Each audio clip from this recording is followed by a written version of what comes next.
You managed to get into our company as a high school graduate, huh?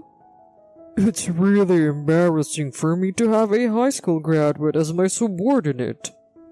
Just as usual, it's the department manager who makes these sarcastic remarks.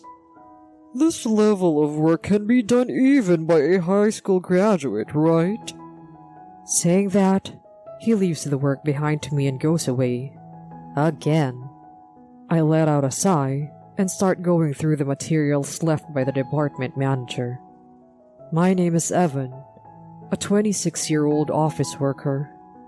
It has been 3 years since I changed jobs to this company, where my friend Tanner works. Tanner was a friend of mine from high school, and he graduated from technical school and joined this company, and I graduated from high school and joined this company. After high school, I went through various experiences before getting a job. It wasn't long before Tanner reached out to me, expressing his concerns about the interpersonal dynamics at work.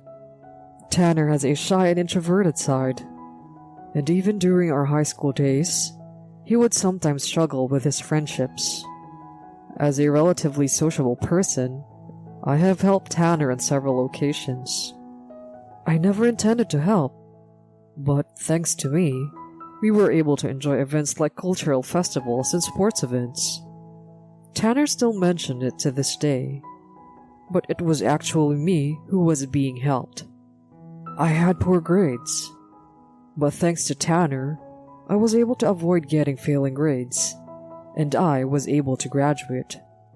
To those around us, we might have seemed like an unlikely pair, but we have been best friends for a long time. I heard that Tanner is not doing well at the company.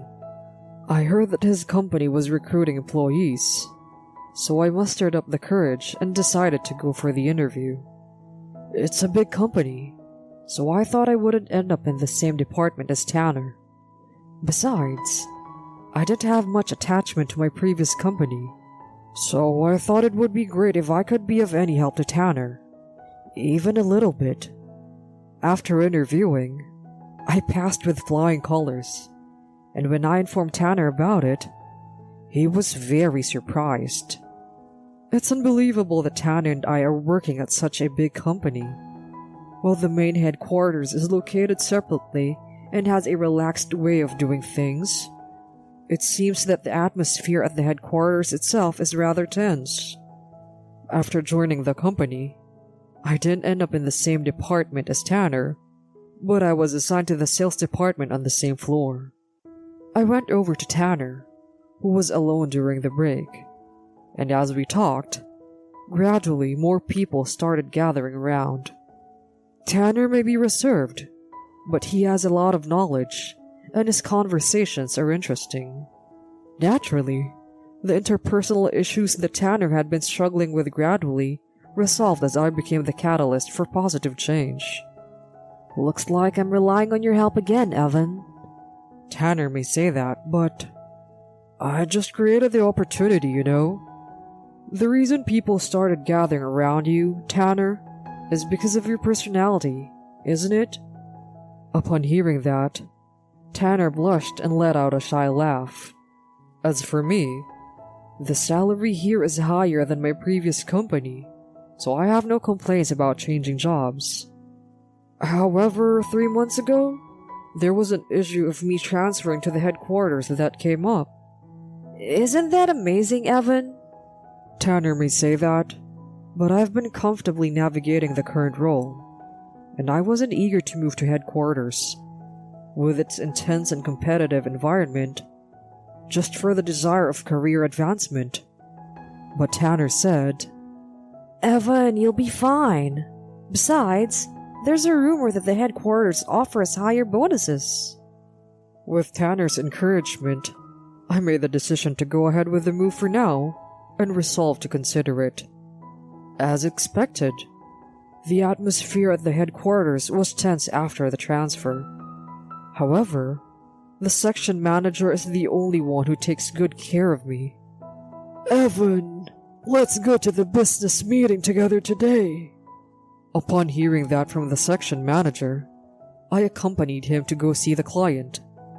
Then one day, I noticed a foreigner who seemed like a traveler, looking around anxiously in front of the train station.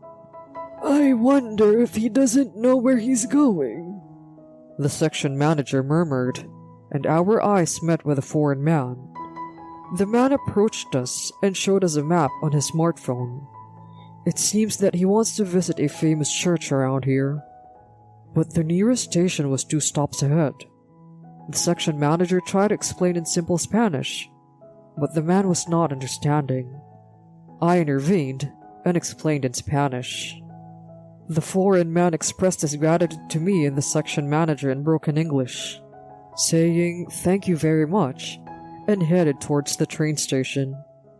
After witnessing that exchange, the section manager said, "If you have such a skill, Evan, you should have told me earlier." His eyes widened. "I had relatives living abroad, and after graduating from high school, I stayed with them for a while. However, I didn't take any Spanish proficiency tests, or have anything notable to write on my resume." Then, with great interest, the section manager started asking me about my overseas experience and expressed his desire to entrust me with a certain task.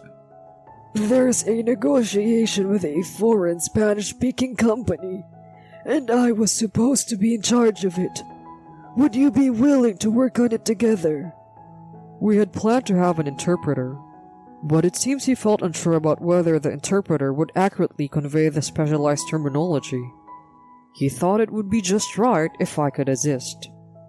I have experience presenting in Spanish at my previous company, and wanting to be of help to the section manager who was taking care of me, I immediately nodded in agreement.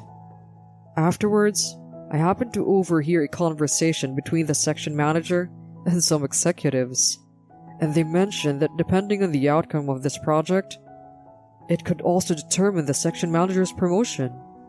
I'm thinking that with this major deal involving the executives, there might be a chance for me to receive a special bonus or promotion.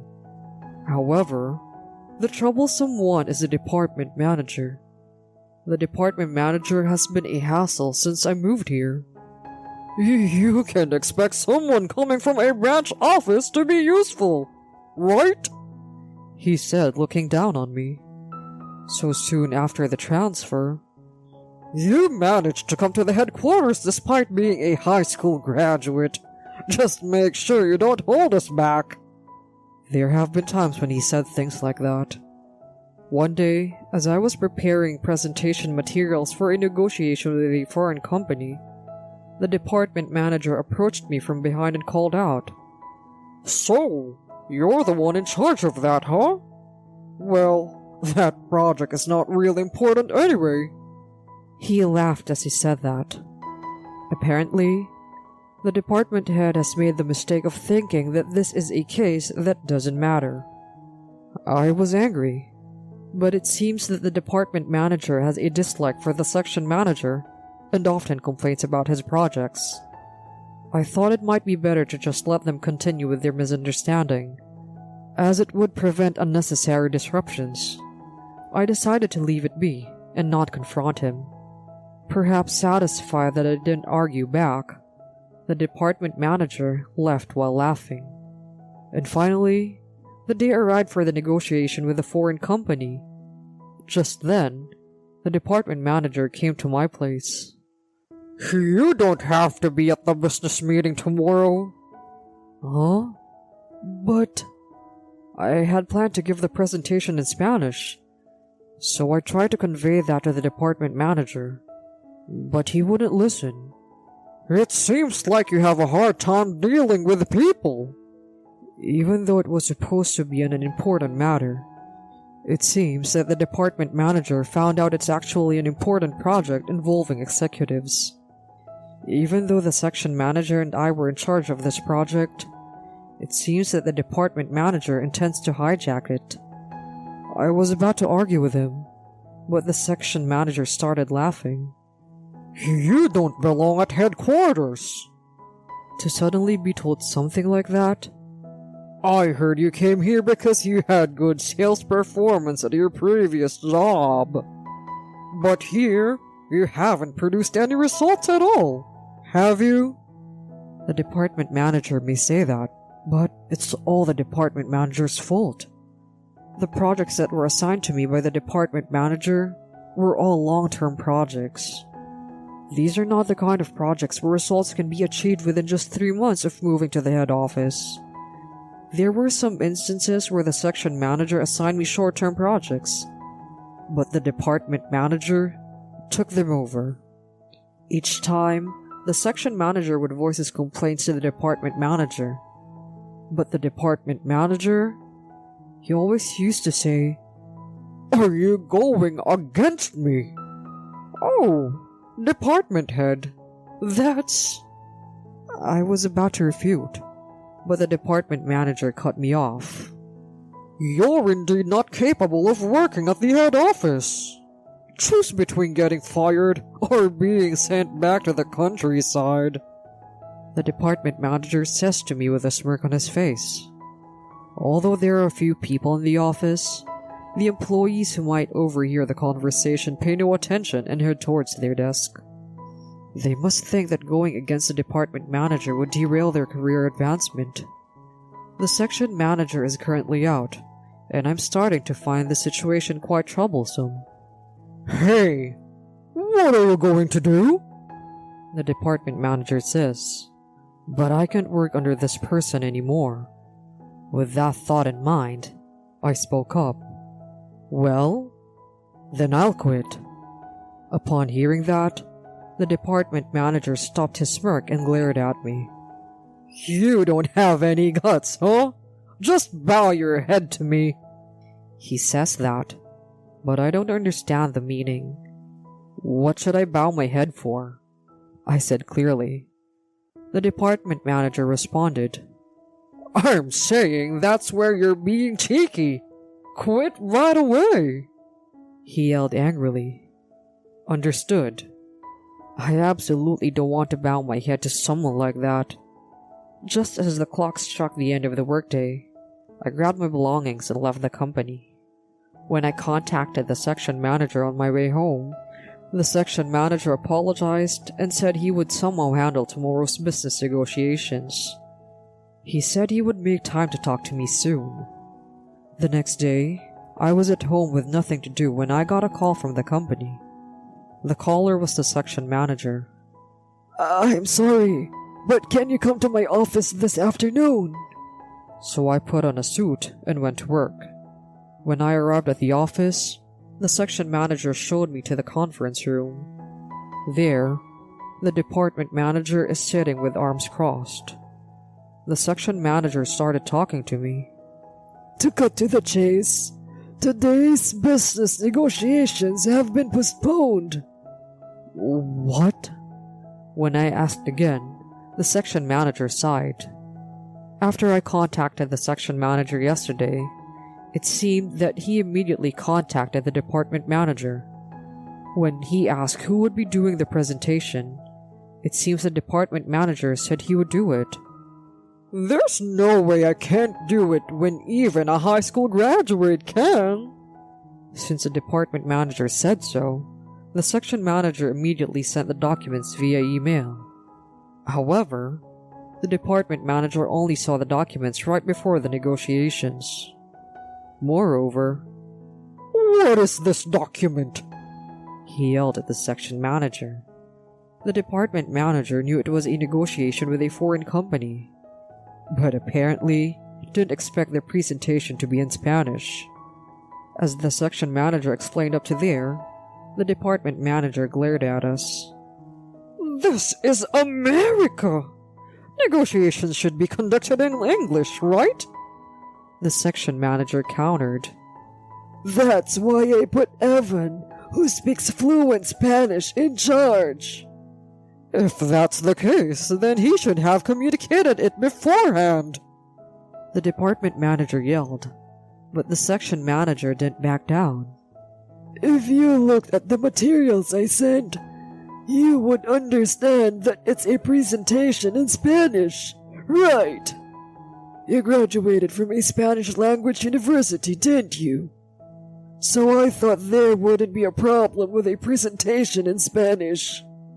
The department manager seemed to think that if I could do the presentation, he thought he could do it himself. He didn't look at any of the materials sent to him by the section manager, and he only looked at the materials when he came to work today. I turned to my section manager. I didn't realize the director was a graduate of a Spanish language college. Then, it was much better than my poor Spanish, wasn't it? I said that, and the department manager stared at me and fell silent. I've hardly ever argued with a department manager before, but I was the one who was told to stop, and I don't care anymore about what happens. In the first place, is it appropriate to look at the presentation materials on the day of the presentation? Or, when you're at the department head level, can you make a presentation with just a quick glance at the material? Since I've been looked down upon all this time, I made sarcastic remarks, but the department manager just glares at me silently. I continued. Those materials were something that my section manager and I worked very hard to create. I have previous experience with business negotiations in Spanish at my previous company, and I even studied business Spanish on my own. I made sure to create this presentation properly, leveraging my previous experience. However, I was told to quit the company the day before for some inexplicable reason, and was made to act as if I was taking credit for it. It doesn't feel good at all. So finally, I confronted the department manager. What's wrong with me as your boss taking over the work of a noisy subordinate? In response to those words, I instinctively refuted. But you haven't taken over the work, have you? Considering that the negotiations were postponed. Upon hearing that, the department manager fell silent, and the section manager stifled a laugh beside me. Why was it postponed? At the very least, if you graduated from a foreign language university, you should be capable of a decent presentation, right? To which the section manager replied, I thought the same, but the department manager unilaterally made the decision to postpone without consulting anyone. It creates a negative impression on the other party, and this business negotiation might be in jeopardy right now. I couldn't help but voice the question that arose in my mind. Department manager, are you really a graduate of a Spanish language university? As I said that, I could see the department manager's face turning pale. I looked at the section manager. Surely, there's no such thing as falsifying educational background, right? As I said that, the department manager's complexion worsened rapidly. Department manager? The section manager and I leaned in closer to examine his face, and the department manager suddenly stood up and slammed the table. Shut up! As he said that and headed towards the door, I stood in his way. The educational background of the department manager, who has belittled me so much as a high school graduate, really makes me curious. Which Spanish language university did you graduate from? If it's not Spanish, then what language did you study? When I confronted him all at once, the department manager averted his gaze. The section manager, without trying to stop me, watched with a wry smile. I'm sure the department manager is also holding back accumulated frustration. The department manager stubbornly refused to speak. The section manager, observing the situation, said, Did you even go to university in the first place? He asked. Upon hearing that, the department manager reflexively responded, Of course, that's true. Saying that, the department manager looked embarrassed. Oh, he just blurted that out. I couldn't help but feel like laughing, but I managed to control myself. So, Did you go to a Spanish language university? The department manager shook his head slightly. Wait, so that's not the case? The department manager added to the conversation, saying in a quiet voice, I have graduated from university, he said. In the end, we didn't find out which university it was. But both the section manager and I, with a sense of embarrassment, left the department manager, who had fallen silent, and exited the conference room. Afterwards, thanks to the section manager's arrangement, I was scheduled to have a meeting with the director. The section manager suggested that I explain the circumstances and provide an explanation. During the meeting, the section manager also attended, and we discussed what was said by the department manager regarding the matter of this negotiation. In fact, it turns out that this director was a key person facilitating this negotiation, so the department manager acted out of line. The director who was responsible for supervising the department manager was furious. It was at that moment that I learned for the first time that the department manager was apparently a relative of the company president, having obtained his position through connections. That's why nobody had been paying any attention to the department manager's behavior until now. Upon learning about the department manager's true nature, the director mentioned considering disciplinary action. As for me, the section manager spoke up. It depends on the individual's feelings, but personally, I think Evan is excellent, and I would like him to continue working here. He offered his recommendation. However, to be honest, I no longer want to work under that department manager. I conveyed that sentiment to the director, the person responsible for supervising. The decision regarding the department manager's position and my employment was put on hold for a while. That night, I received a call from Tanner. Evan, you became the talk of the town as our branch representative. What on earth happened? I didn't want to worry Tanner unnecessarily. I didn't tell him about this matter. But somehow, Tanner already knew about the rumors. I'll contact you once I've made a decision, I told Tanner and hung up the phone. A few days later, I received a call from the section manager, informing me that the department manager had been demoted, and there was a proposal for me to return to the branch office. Tanner, he was your friend who you used to talk to every day, right? I have told the section manager about the circumstances of my joining the company before. It seems like he remembered what I said at that time. Tanner came barging into the headquarters. Since the section manager said something outrageous, I asked what was going on. Then, Tanner and people from the branch office went to the headquarters. Evan is an indispensable person. If he's treated like that at the headquarters, I want him to be sent back to the branch office. Tanner appealed to them.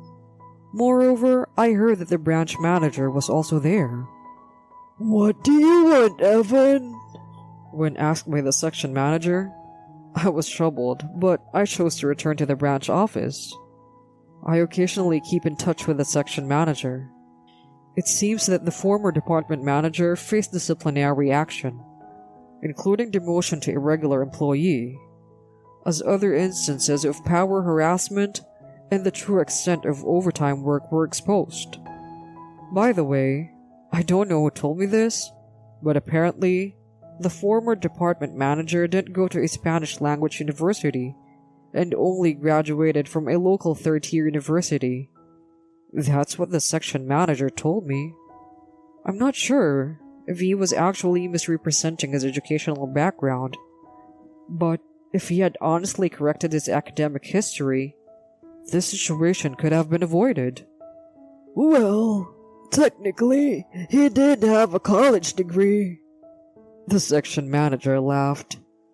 Afterwards, it seems that the former department manager became a subordinate of the section manager.